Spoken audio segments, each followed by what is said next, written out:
There we go. We out here now, baby. Yeah, we out here now, baby. Okay. I'm running on caffeine and adrenaline right now, so we'll see. Yeah, watch out is correct. Watch out. Pray to Jesus right now that the things that come out of my mouth are from him, and the stuff that's not, that you know clearly is not from me, so you don't take it home with you. Unless it's funny, but if it's not good, we'll worry about that later. All right. What's up? Hey, we go back to Great Jehovah for sure. For sure. Okay. Here are your announcements for today. Free books are over there. There is a new one on the bookshelf, but there's only one. You have to fight to the death for it. The name of the book is Emotional Agility. I'm right now, I don't know, maybe the last 9 months or so, 10 months, your boy's been in his emotional bag, as the kids would say. And I am just learning how relevant and real and practical all these things are. And how come they're not telling us this in school, you know? So, Emotional Agility, I'm currently reading it right now or listening to it right now when I take my walks every day. But really, really, really great book. There's a thing that tends to happen, and Jenny and Marissa can attest to this. I will be reading a book, and I'll be like, oh my gosh, I've been saying this for years. What? And these people got doctorates, PhDs, nothing against you, doc. I know stuff. I'm just saying. I don't know everything. But I'm just like, dang, I read these books and I'm like, yo, I've been saying this for a really long time. That's crazy. So, one, I'm not crazy. The information is there. Anyway, it's a new book over there. Take a look, take it home, read it, give it to somebody else. I don't know. Do whatever you want. Have a good time. The books are free. Nice. Number 2, thank you to all of those who give. I feel like it's something on my face. To all of those who give, thank you so much. If you would like to give and you are not giving, it's something on my face. Okay. Anyway, Church Center app, you can set up, I can just see it every time I look this way. It's anyway. I don't know. We'll see. Church Center app, if you would like to give and give automatically without having to set it up every single time, you can do that through the Church Center app. If you would like to give through Venmo, that is also available to you. And if you have cash or checks, you can bring those in person to the big brown box in the front of the church. Thank you to all of you who give. Lastly, if you are not receiving text messages from Oasis, please text T to 575-222-8985, and we will get you hooked up. You will get all the information that comes out like this morning on my way to church, I was like, dang, we're going to need our Bibles today. Let me tell everybody. So I sent out a text. I was like, yo, bring your Bible. You are going to need it. So if you did not get that text, then you should text T to 575-222-8985. Also, since we're here, Eileen, I love that every time you are driving and the church automatically or sends you a text, your auto response is like, hey, I'm driving, and something about the kids. Yeah, it's pretty funny because I'm like, dang, who responded? It's just Eileen's auto response that she cannot text you back because she's driving. Yeah, so, yeah, managing little humans, yeah. Boom, that. It's so good. Every time I'm like, who is it? It's just you. Automatically responding. So, yeah. So. Oh. Dang. Doc is like, what?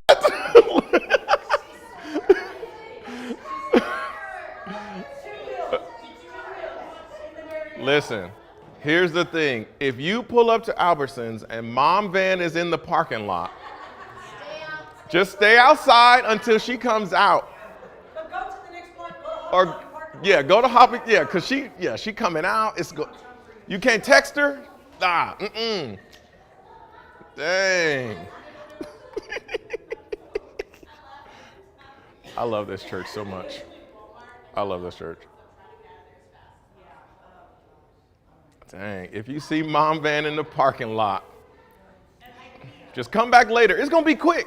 She's gonna be out pretty fast. So just go somewhere else, you know? Okay. Today, Proverbs chapter 2 is where we are, verses 1 through 8.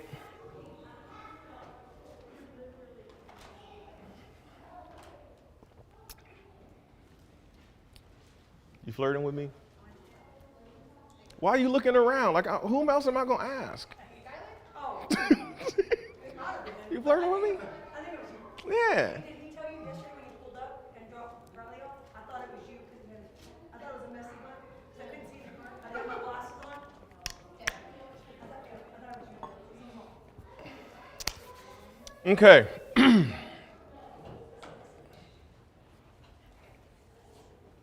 Proverbs chapter 2, verses 1 through 8. I told Cam and Bert last week. I'm in a very dangerous cycle. It's not a dangerous cycle, but I don't personally like it. My dad has done this for years, but I've been getting my sermons and putting them together on Sunday mornings, which is crazy. That is a crazy thing to do. Again, my dad has done this for years. I have literally seen him like Sunday morning, you know, you're 5, 6, 7, you come down because you don't like sleep, you know. So it's like, you know, my dad's up early, sitting there, notes, Bible, you know, putting a sermon together. He's done this for years. And while I don't like this process myself, and yes, I could change it, but I mean, here we are. What I have learned is the study that has taken place over the years where I have just poured into the Bible and I have just like studied for myself. All of those things have taken root and all of these things are here to present themselves. And so I am learning that it is not necessarily about learning something new to present something new, but about knowing and living what I am presenting, and that is where the conviction comes from, you know? It's a really interesting process that I'm in right now, so we'll see what happens. In all honesty, today's notes were typed in the conference room this morning, post 9 o'clock, so. But I had my sermon already. It was just like slides. So here we are. Are you stuck? Are you stuck? That is the title of today's message. And basically the entirety of this message is God has things for us. God has things that he wants. He wants to give us. It's so much. that God just wants to hand to us. And we, for whatever reason, for various reasons, we just don't take them and do it. We just don't, for whatever reason. Again, as we were singing all the songs and Great Things, Great Jehovah, Another in the Fire, it's like we sing these things, we sing these words, and we are in it. You know what I'm saying? Like, we are in it. And when he says a line like, I'll count the joy come every battle because I know that's where you'll be, that's a very great line when we are here together, pumped up, right? Music is pumping, that bass is heavy, and we're like, yeah, we can feel it in our chest. But then here comes the battle, and we're like, huh, and it's like, no. We just sang that if I see the battle coming, I'm going to get pumped up because that's where Jesus is. And then again, there are all the things that Jesus himself says. The Beatitudes themselves are full of just what happens when you do this. Blessed is, blessed are, blessed. You have a satisfied life when you hunger and thirst for righteousness. You have a satisfied life when you have sorrow for your sin. You have a satisfied life. It's all the stuff that Jesus says, and I don't think we collectively see that we're missing those things. That makes sense? Like, we're just not satisfied. I don't know if it's because we live in America. I don't know what it is. I don't know if it's because we can do everything instantly today. I don't know what it is, but we are just not satisfied. And it absolutely drives me crazy to have conversations with Christians about what Jesus is doing in my life, and they don't believe it. That blows me away. That happened just yesterday. Oh, yeah, well, if Jesus told y'all to move, then just go ahead and do that. And then he went on to list every reason why it was going to be hard. California. I said, well, no, you missed the part where Jesus told me to move, so I don't have anything to do with taxes or how expensive it is. I just move and just provide for my family. And that's it. That's what I got. Well, yeah, man. So we'll be praying for y'all. But just LA, man, it's just. So are you with Jesus or not, man? Because the conversation I'm trying to have is about how good Jesus is and what I'm looking forward to, because I know that the Father is going to take care of me. I know that it's not going to be easy per se, but I know it is way easier with him than without him. You know what I'm saying? So God has so much for us. And it just kills me that we as Christians, we don't take it. It's for free. And so Proverbs 2 gives us a very in-depth, practical way to live this, to gain wisdom and to gain knowledge and understanding. And so that's what we're going to unpack today. It says, my son, if you receive my words and treasure up my commandments with you, making your ear attentive to wisdom and inclining your heart to understanding, yes, if you call out for insight and raise your voice for understanding, if you seek it like silver and search for it as for hidden treasures, then you will understand the fear of the Lord and find the knowledge of God. For the Lord gives wisdom. From his mouth come knowledge and understanding. He stores up sound wisdom for the upright. He is a shield to those who walk in integrity, guarding the paths of justice and watching over the way of his saints. That's good.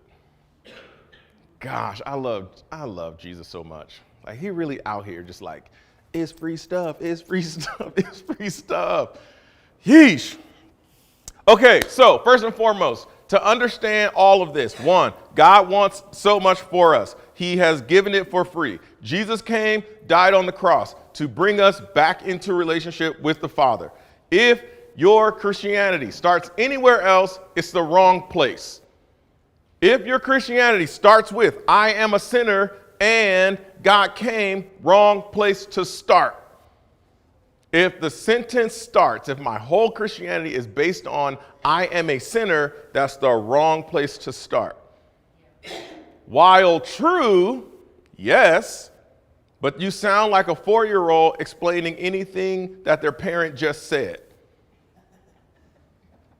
I saw a reel where it's like the mom, like they're eating dinner, and she's like, oh, I beat you again, eating dinner, you know. And it was like kid next day at school. My mom beats me every night. Whoa, whoa, whoa, whoa. No. It's like, well, yes, that's a true statement. Context, you know what I'm saying? Context. And so when we start from, I am a sinner, that's my whole, that's the basis of my theology. I sound like the kid telling their teacher what happened. Because we're missing so much context. And what we don't remember is the rest of that verse, and we don't live that part. We stay stuck in the I am the sinner part. Yes, it says saved by grace, but like the part that rings in my head all the time is I am a sinner. So then I operate that way. Anyway, Jesus came, so we didn't have to.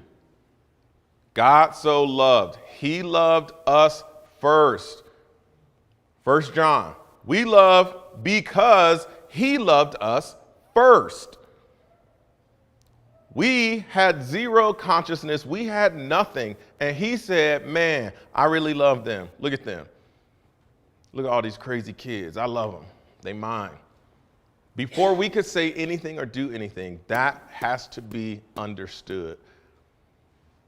God loves me, and he wants to be in this with me.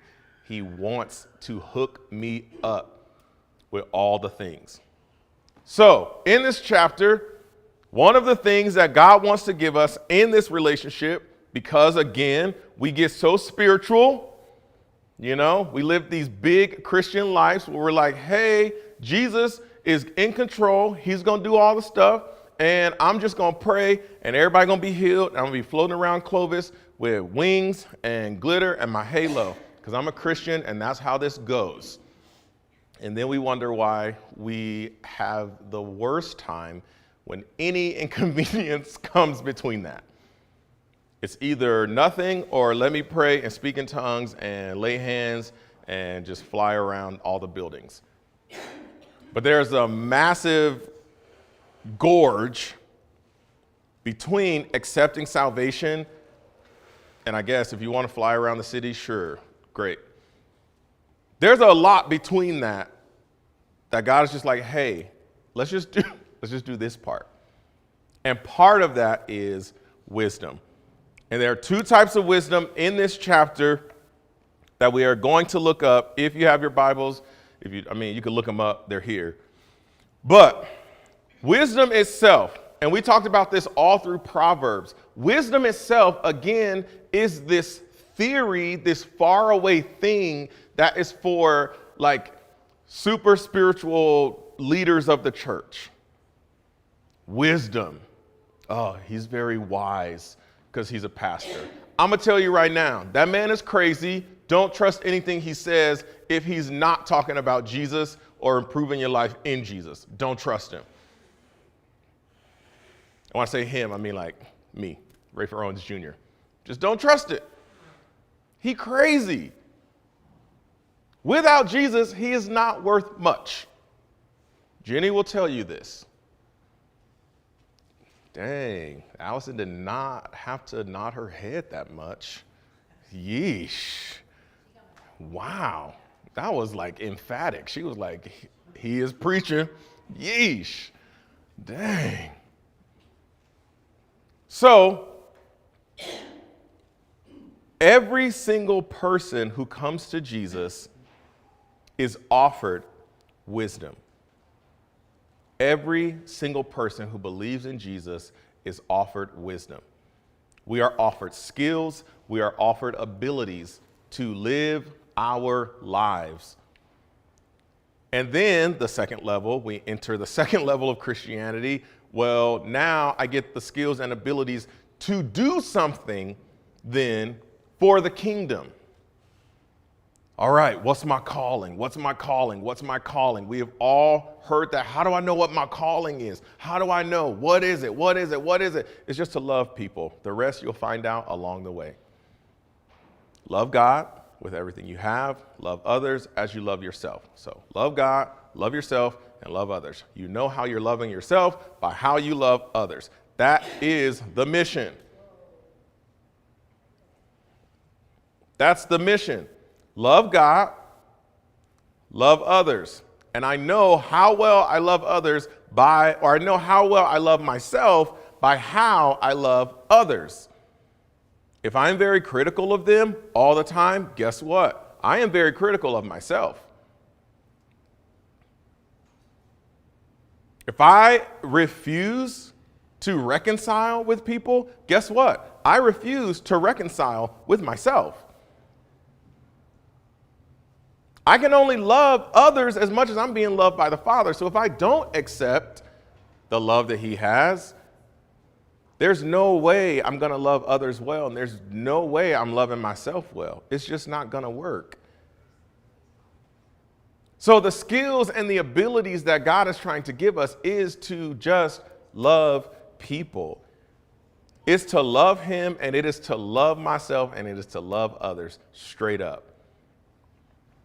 And then we get into the second part of wisdom, or the second definition of wisdom, which is wisdom or ability that brings continued advancement. That's tight. That's real tight. Wisdom or ability that brings continued advancement.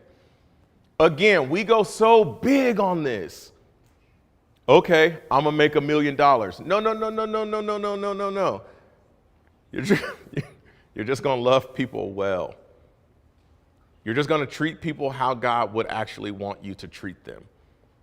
You're going to learn how to reconcile with yourself. You're going to learn how to have better conversations with people. You're gonna learn how to be an empathetic listener.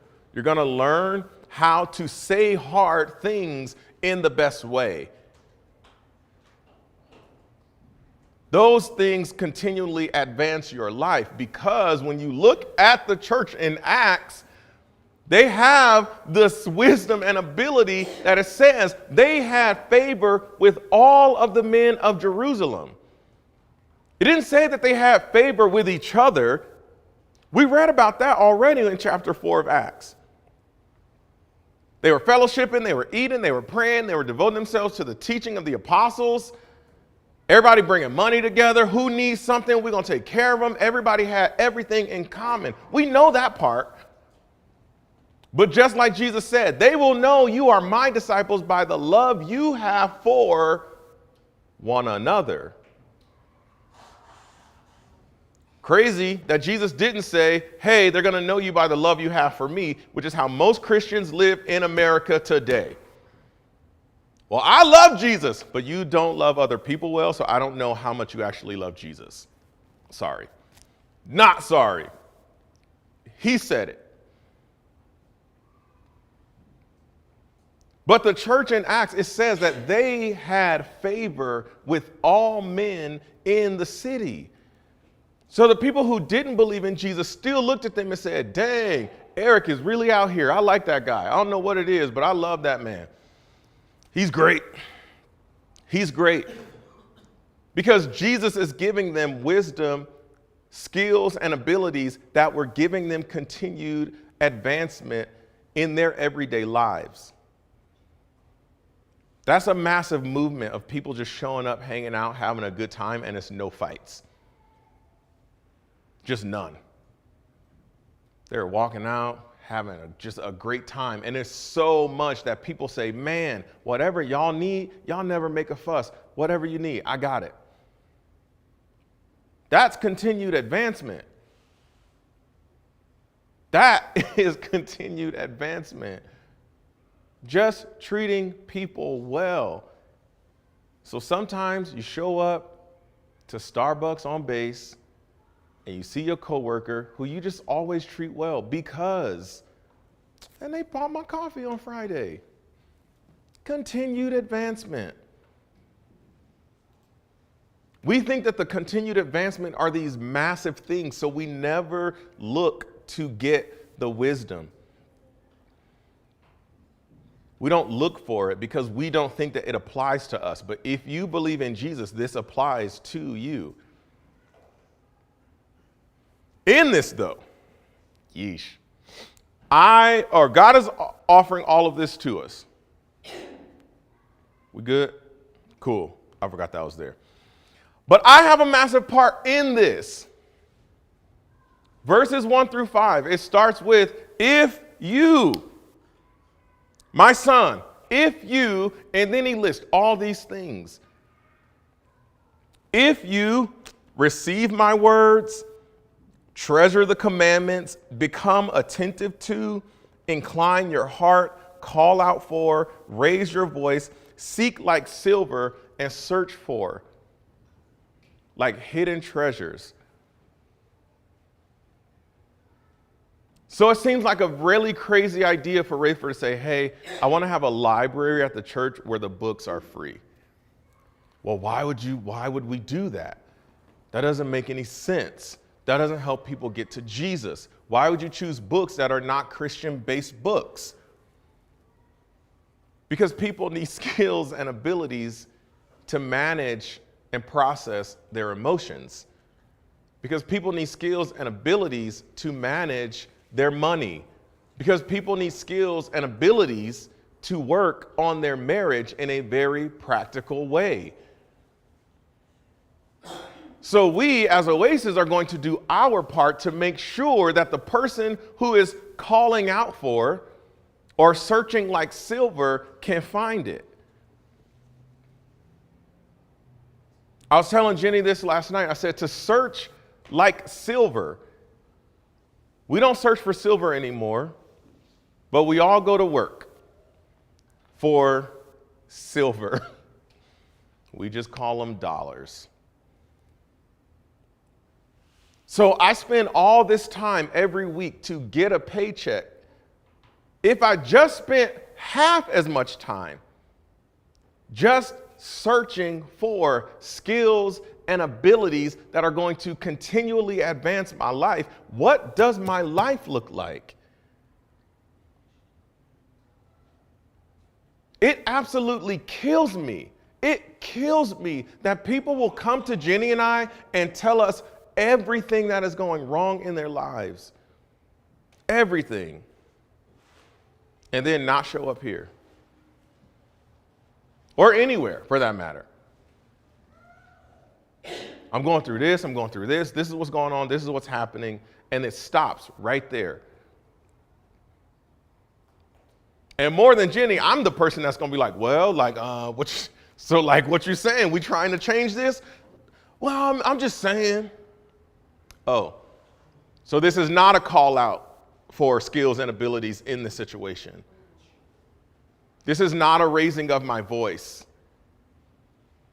To raise your voice is just to say, hey, everybody, this is what I'm dealing with. Does anybody have help that I can actually make this a better thing? We would be surprised by how much support would come if I just said, I legitimately struggle with this. How do you do that? I am calling out. I do this thing that when I feel like people are not listening to me, I feel dismissed and invalidated, so I cut them off. Does anybody know how to work through that? And my friend said, yes, I do. Go look up emotion words and find out what the word is, and now you have a word to put to what you feel. And now, because I have a word to address what I feel, guess what? I can actually maneuver through this. It's not Doc that is dismissing me, it's Rafer who feels dismissed by Doc. But I don't know how to do that unless I raise my voice and look for the skill or the ability that advances my life. The board will tell you, literally, I kid you not, September and October, we had rough meetings for this transition. Rafer came in, guns blazing. Hey, we're going to do this, we're going to do this, we're going to do this, we're going to do this, we're going to do this. Boom, boom, boom, boom, boom, boom, boom, boom, boom. Hot. December, we didn't meet. And I said, well, here's the deal, Rafer. You got two options. Either you go back in, guns blazing, come January, and you watch everybody get the glazed look over their faces and not ask questions and not participate as much, or you can find a skill and an ability to advance this process. So I did. The art of negotiation. What? How? What? Don't even have nothing to do with Jesus. I know, it doesn't at all. But this man said, hey, there are three types of negotiators. And one of them was the guy who just talks too much and takes silence as his opportunity to say more words. I said, oh, that's me. That's me. Because I'm going to wait for the silence, but like everybody knows that Rafer is waiting for everybody to say something so we can keep going. That's the only reason I'm being quiet. So he says, hey, if this is you, maybe step back. Apologize for how you were acting. Maybe ask questions. Instead of coming in and just hacking at people, slow roll this and give people time to think and to process, because they don't process like you. And so I did. January. Doc will tell you. Fathom, Eric, Eileen, we sit down, and the first thing I said was, hey, I want to apologize for how I approached y'all all, like our last two meetings. I came in off the top rope. It wasn't okay. I really want to do this well, because at the heart of it was really a tender man who doesn't want to fumble what God has given him in this church, right? But if I only come off the top rope and I never call out for wisdom to actually apply it and use it, then I do the one thing that I don't want to do, which is fumble what God has given.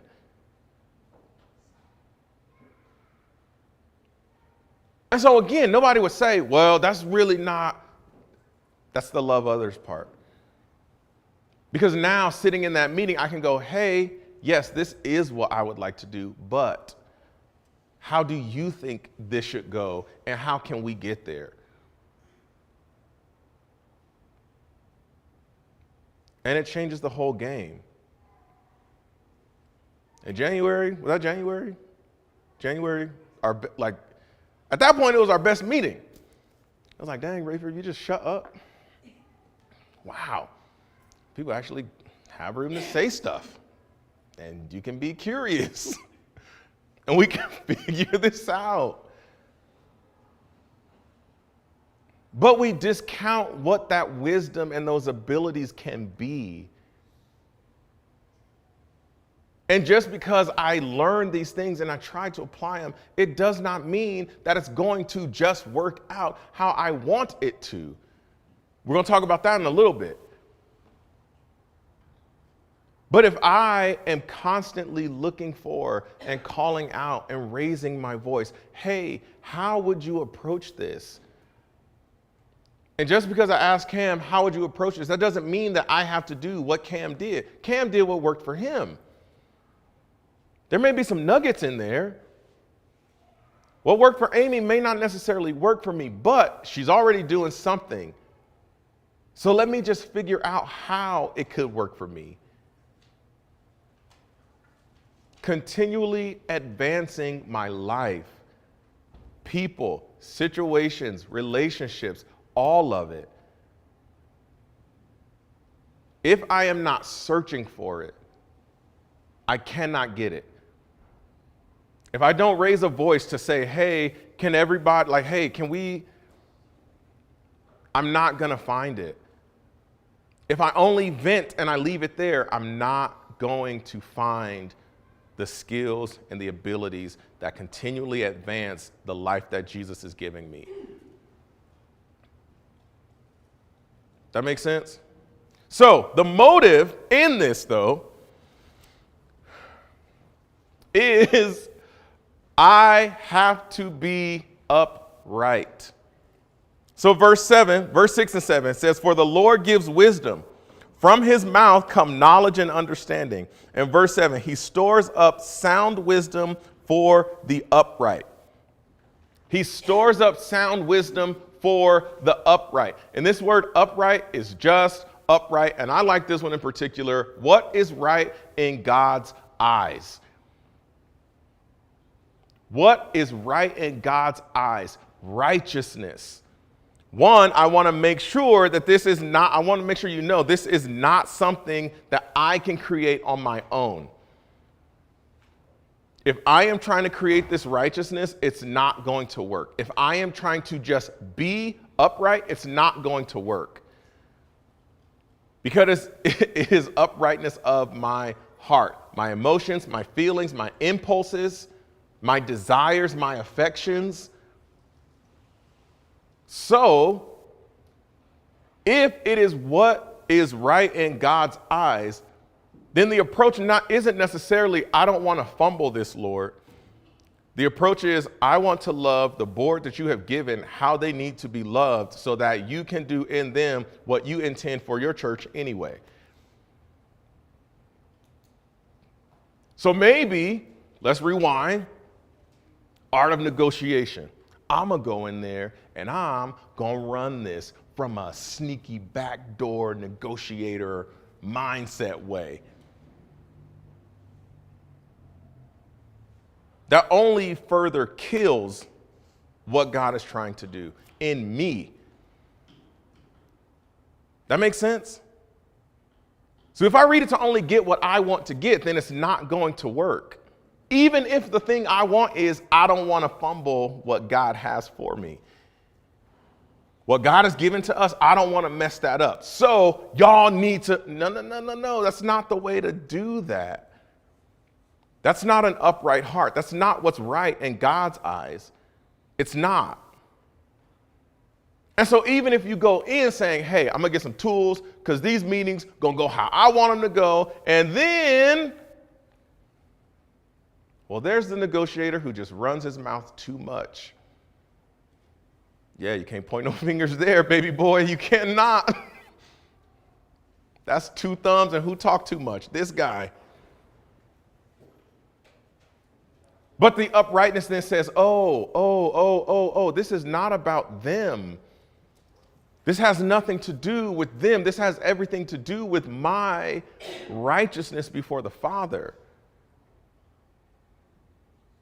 So I have to change my affections and my feelings and my desires to match the Father's desires.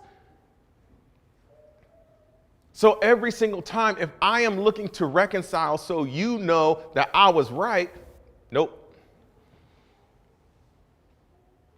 If I'm looking to make things right so then I can now, okay, cool, we agree, it's cool. I just want to say one last thing. Nah, you killed it. That's not what's right in God's eyes, because true reconciliation says we both messed up. And more so says, I messed up. How can I actually love you where you want me, where you need it? I would like this. Okay. I will do what I can to give you that. How can I love you? I would like this. Okay. It's not a rehearsing of what happened and why it happened and how we got here. No. We are all familiar with that process. The uprightness of heart says, I just want to do what is right in God's eyes. So as cliche as it is, husbands, love your wives as Christ loved the church, so on and so forth. dang, I really have nothing to say here except for I will continue to wash you with the word and sacrifice my whole life, even to death on a cross. That's it. That's all I got. It's a very humbling thing when I actually look to do what's right in God's eyes. On the flip side of that, husband, I am going to submit and give myself to the authority and protection and provision that God has ordained you to give. I'm just going to prayerfully do this with you. I'm going to say less words. Cool, cool, cool. What is right in God's eyes? Uprightness. Because the skills and the abilities are only coming and going to be used well when I want to do what God wants. I have to want that. The skills and abilities are going to make you a lot of money. They will bring you a lot of peace, but they will also make you paranoid. They will make you paranoid because you got all these skills and abilities and all this stuff to advance life, but without Jesus and an upright heart, you just have guns that are ready to just be blown at everybody. You've just got weapons at this point. It makes no sense. Nobody is listening when you sit down and you point down at them and say, you have to do this. You have to do this because it's the right thing to do. Nobody accepts that. I see it every time. My 6-year-old son, you know, kids go statue on you. You say 3 words and they are gone, out. Hands start moving, body start, you know, like they out. But when I have an upright heart, I get down on their level. Yes, I'm still instructing for sure, but it's not as pointed as it was last week. I'm not here to prove a point to a 6-year-old. I'm just here to tell the 6-year-old, I just want to make sure you're safe. That's it. I just want to make sure you're safe. That's my job as your dad, to make sure you're safe. Do you understand that? Yes. Cool. Please don't throw the knife at the balloon, all right? Wild. That happened in real life last week. It's like, what are you doing? What are you doing? Why are you sad? Because I told you not to do that. Anyway, the skills and the abilities to continually advance my life are given to me from the Father who loves me. Again, I want to point out that the advancement of your life is not necessarily a new business. It's not necessarily like the leadership position in a church. It may just be peace. That just may be the result. Because now I got peace, I can go to sleep. It may just be I learn how to eat better. I know, that's crazy. Why is that a spiritual thing? Because God created your body. He knows how it works. You need water. As much as you hate it, Rafer, you have to drink it. That's just how your body works. Y'all laughing, but this is... Why is this the skill and ability that I have to deal with, Lord? I kid you not. I told Jenny this week, I'm reading Emotional Agility, and listen, this lady is talking about values, what you value, and how like your value systems dictate what you do and when you do, and you don't have to worry about not like feeling bad because you didn't do this, because you were doing this. Values. I said, babe, I'm not going to lie. I'm literally trying to figure out what I value about our kitchen being clean, because I cannot figure this out. Listen, we've tried a lot of things, but I'm still, I don't know where the righteousness lines up for a clean kitchen for me. I don't know. And I say that to tell you, like, everybody is stuck somewhere.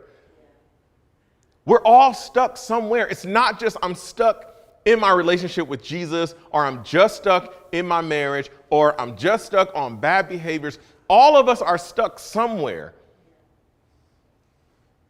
I can't process emotions with other people because I don't process my own. So I can't sit with them long enough so that they feel better, because I don't sit with myself long enough. All of us are stuck somewhere. And I am telling you, this thing right here, I'm like, Jesus, is it a book on how to mentally approach cleaning your kitchen? Because that's what I need to read, because I just hate it. I hate it so much. I just hate it so much. I done looked at it in all the ways, like loving God, loving yourself, loving others. Listen, y'all pray for me, because this is a legitimate stuck point, but I know that the Father is going to give me wisdom on how to approach this. I know it's so trivial. It sounds so trivial out loud. But if my wife and I can't have a conversation about it because there's just so much tension, because I can't figure it out, then maybe it's not as trivial as I thought. If I'm afraid to make a plan because I don't want to fail at the plan that I made up, maybe it's not as... Maybe I do need to keep raising my voice. Maybe I don't want to talk to Amy about it because Amy loved everything clean, and that seems like a lot of work. So I'm not going to call Amy for the skills and abilities to do it. It counts everywhere, you guys. All of us are stuck somewhere, and that is the question. Where am I stuck? And not that I hang my hat on where I'm stuck. Okay, I'm stuck on the dishes. That's it, I guess. I don't know. No. That's the beginning. That's the beginning, because if I'm looking for it, he's going to give it. If my motive is right, he's going to give it. If I'm searching for it like I go to work every week, he's going to give it. It literally comes from him. He's going to give it. And that is the encouragement of all of it. God is not watching us all drown in 4 feet of water. He's not. God is the best lifeguard and body of water, beach, he's all of the things. And we just like, He's like, stand up. Just stand up. Also, you're wearing a life vest. I'm going to drown. You're just on your back. The whole thing is not going to let you go in the water. My face. My face. Just relax. And we stay stuck. But my motive of heart is, one, not for what he wants. It's for stuff and good things, which is, we get that mixed up real easy. It's good things. Well, God, I don't want to mess this up. You can't mess it up. It's not your church. It's not yours. Was that yesterday morning? Yesterday morning, I woke up stressed out. I said it out loud because I needed to cry out for wisdom, skills, and abilities in how to process what I was stressed about.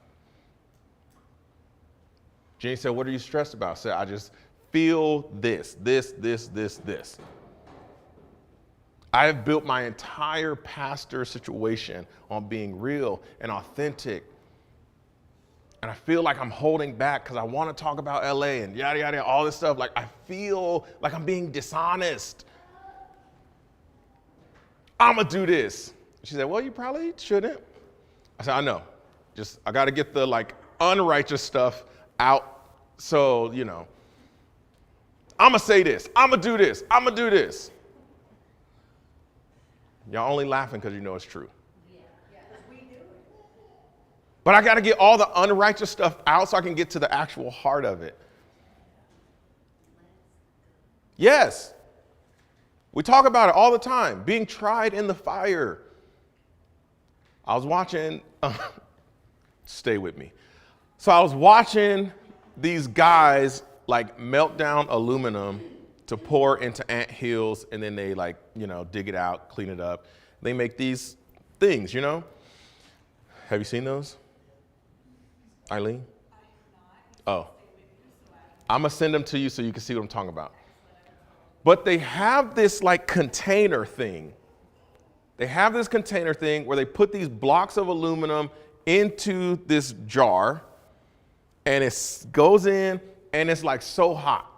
Like, right? It's melting all the stuff down. And I kid you not, it was the coolest thing to see it in real life. He opens the top, and he says, hey, before we pull this out, we got to pull the dross off the top. Was it you? Who talked about dross? In Proverbs.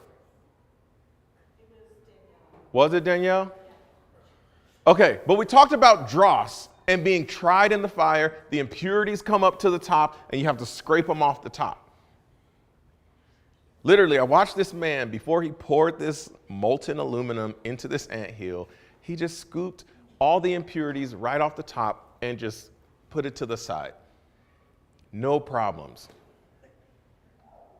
And literally yesterday morning, I had to, while being tried in the fire, in the moment, I had to pull off the impurities and say all the stuff that I'm going to do that was not of Jesus. And we avoid that part. Oh, I'm still not righteous because, yeah, you're going to think it. You're a human being. But get the dross off the top. Get the impurities off the top. Say it out loud. Don't act on it. And now what do I have? A very great product to actually be formed into an anthill. That's wild. I'm going to send y'all the video. Everybody who's not watching this sermon today is going to be like, why did you send a video of anthill casting? Like, what? I was going to be good because they'd be like, there was something so awesome about Yeah. You know what I'm saying? it. I missed it. There's something about it. You know what I'm saying? Yes. But I have to get the impurities out, and so I did. Get the impurities off the top, and then I can go, hey, at the end of this, this is what I need to do. Not what I want to do, not how I think it should go, not how I think people should respond, but this is what needs to be done for Jesus. This is where God is actually telling me to go. This is it. But if I don't turn to my wife and say, hey, I'm stressed out and I don't know how to get to the place where God actually wants me, I'm stressed out all day. My Sabbath is shot. I'm stressed at my kids now who I know they need a nap, but now my patience is gone. But I have to, because the Father wants to give me skills and abilities that continually advance my life. And yesterday, it was just an advancement of peace on my Sabbath. That's all it was. It wasn't nothing crazy. Jenny will tell you, I haven't even had any conversations yet. I haven't done anything with that moment yet. But knowing that I got wisdom from the Father who is willing and ready to give it. Because at the end of the day, I want to do what He wants me to do. And literally I said, it's just to love people. Dang. Okay. Okay, the answer didn't change. Okay. I could do this. I could do this. I got it. And so that is the encouragement. The Father wants to give you that. He wants you to have skills and abilities that continually advance your life. He wants you to have that. Wherever you are stuck, if you are looking for it, read a book, talk to somebody, like process it for real. Verse 6 says, the Lord gives wisdom. And verse 7 says, if your motive is right, you are going to receive that wisdom and use it how you should. That makes sense? All right, we're going to go into the holy place. Can I add one thing? Go ahead, add one thing. Because I think that part of like the Lord gives it Mm-hmm. is like reminding me of like take him at his word. Yes. I actually believe that he does give it Mm-hmm. and that he wants to give it. So then that gives us so much ability to call out, to search, Yes. to all those things that we see at the beginning because like he is waiting and wants to give it to us. Yes. And then also at the end of 6, I was just reading, or 7, he stores up wisdom for the upright. So like that's our part in it. Then it says he is a shield to those who walk in integrity. So like we don't have to be afraid of ourselves or like whatever Yes. fear there is. Like Yes. in seeking out wisdom or seeking out the process or Mhm. doing whatever, because he's literally gonna shield us Yes. and like walk us into what we need to walk in. 100% of the time. Because he like I love that. take him at his word Yes. for real. It is. It's a parent. It is. It's a parent with a toddler, and you're like, you know, Roland and Joelle are still in this stage where they just float around AJ. You know, they're just floating around him to just make sure that nothing happens to him or anything, but they are actively a shield. Is Joelle on the ground right now? Oh. Under the table. Just shielding. Literally, just shielding. And like Marissa just said, he is going to do that, and you don't have to worry about yourself or others, but you have to take him at his word. It is one thing to sing "Reign Above It All." It is another to walk in that. Do I actually believe that the reign of darkness has ended in the kingdom of light? It's a cool line to sing. You know? And moment by moment, how to adjust my actions if I Yes. Do I fully just take him at his word? There's a grave that holds no body, and now that power lives in me. Do I take him at that? because that's like epic crazy. Yeah. So where am I stuck? Because the Father doesn't want me to be stuck. If it's the dishes, if it's a hard conversation, if it's your money, if it's drinking water, if it's your sleep habits, if it's your phone habits, your relationships, your parenting, where am I stuck? Talk to somebody, go search for the wisdom, because the Father is looking to give it. Let's go into the holy place.